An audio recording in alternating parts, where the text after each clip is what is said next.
بسم اللہ الرحمن الرحیم۔ حضرت آدم علیہ السلام کا واقعہ۔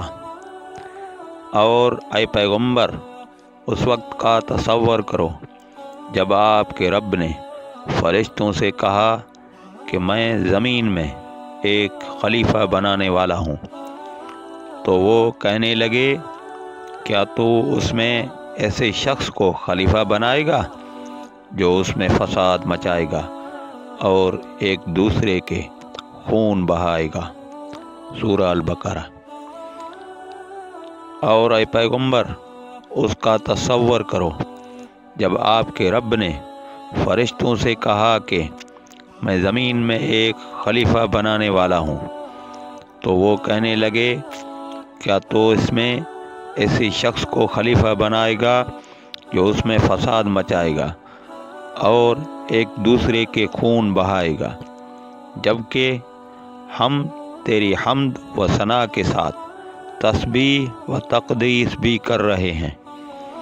اللہ تبارک و تعالی نے انہیں جواب دیا کہ جو کچھ میں جانتا ہوں وہ تم نہیں جانتے۔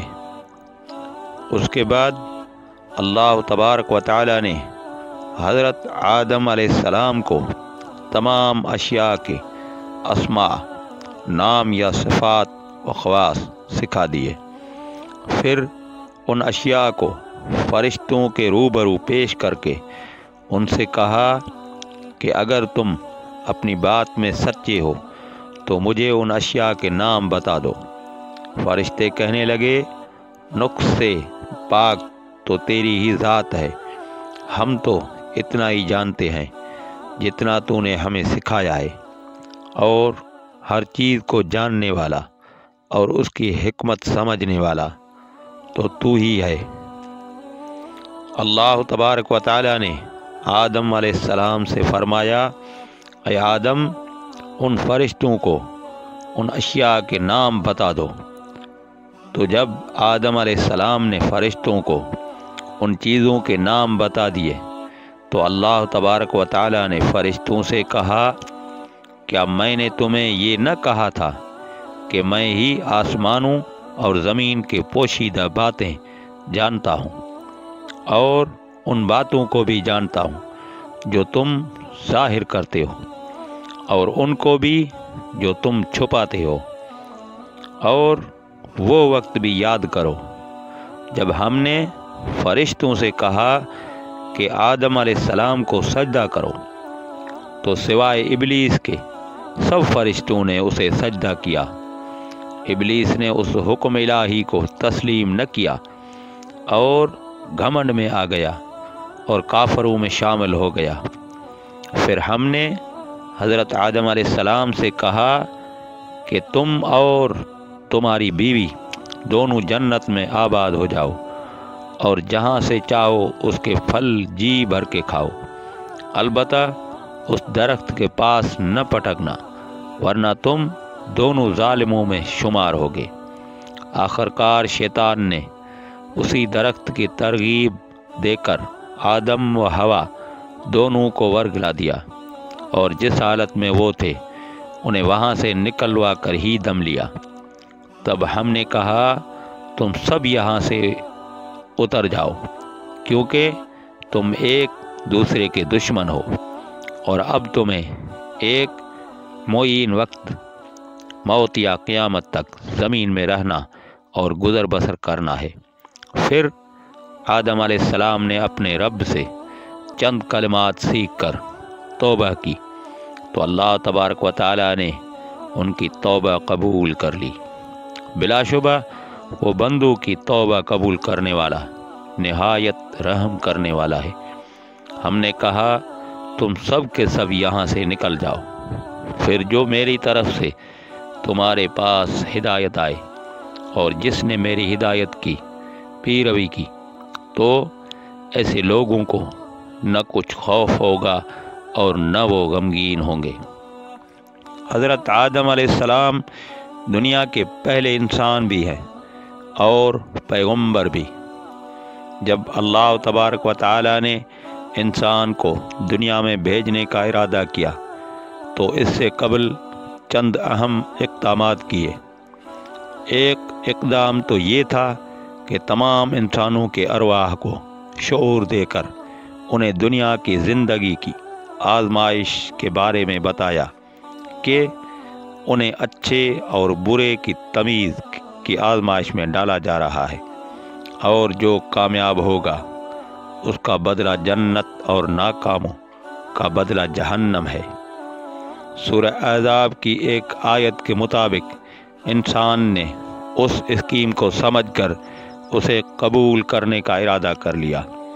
اس کے بعد اللہ نے انسان کی تمام ارواح کو اپنے بارے میں باخبر کیا اور ان سے نہ صرف اپنے رب ہونے کا اقرار کروایا بلکہ اپنے تنہا الہی ہونے کا شعور بھی اس کی فطرت میں ودیت کر دیا۔ اس سے اگلا مرحلہ وہ ہے جس کا اوپر کی آیات میں ذکر ہے، یعنی اللہ نے اپنا یہ منصوبہ فرشتوں اور جنات کے سامنے رکھا، کیونکہ یہ دونوں ذی شعور اور صاحب ارادہ مخلوقات تھیں اور ان کا انٹریکشن انسان سے ہونا تھا۔ جب اللہ نے فرشتوں اور جنات کے سامنے یہ منصوبہ رکھا کہ ایک ذی شعور صاحب اختیار ہستی کو دنیا میں بھیجا جانے والا ہے، تو فرشتوں کو صاف نظر آ گیا کہ انسان اپنے اختیار کا غلط استعمال کرے گا، جس کے نتیجے میں خون خرابہ بھی ہوگا۔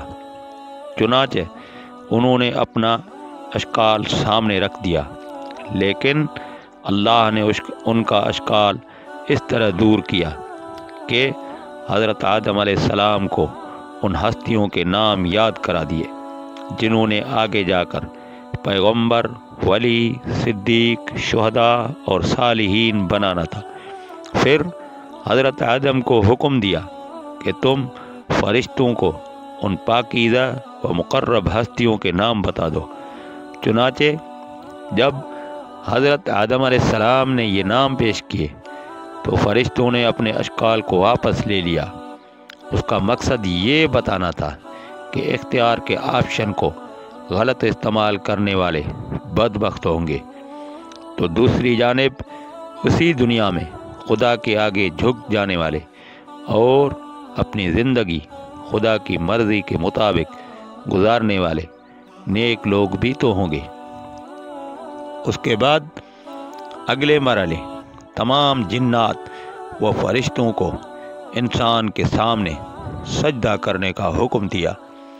اس کا مطلب یہ تھا کہ یہ دونوں مخلوقات انسان کی آزادی و اختیار میں کوئی مداخلت نہیں کریں گے۔ جنات میں سے شیطان نے جھکنے سے انکار کر دیا، جو اس بات کا اعلان تھا کہ وہ انسان کو آزادی و آسانی کے ساتھ خدا کی رضا حاصل نہیں کرنے دینا چاہتا۔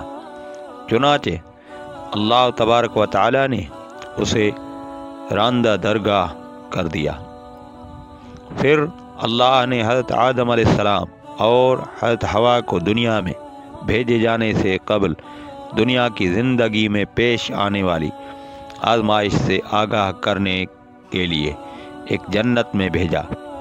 اس جنت میں انہیں تمام سہولیات دی گئیں، بس ایک درخت کا پھل کھانے سے روک دیا۔ شیطان نے اپنا مشن شروع کیا اور انہیں ورگلایا۔ ابتدا میں تو دونوں انکار کرتے رہے، لیکن ایک وقت آیا کہ دونوں شیطان کی باتوں میں آ گئے اور اس درخت کا پھل کھا لیا۔ اس کے نتیجے میں وہ جنت کی سہولیات سے محروم ہو گئے۔ جب انہیں اپنی غلطی کا احساس ہوا تو انہوں نے اللہ تبارک و تعالیٰ کی جانب رجوع کر لیا۔ اس پر اللہ نے انہیں معاف بھی کر دیا۔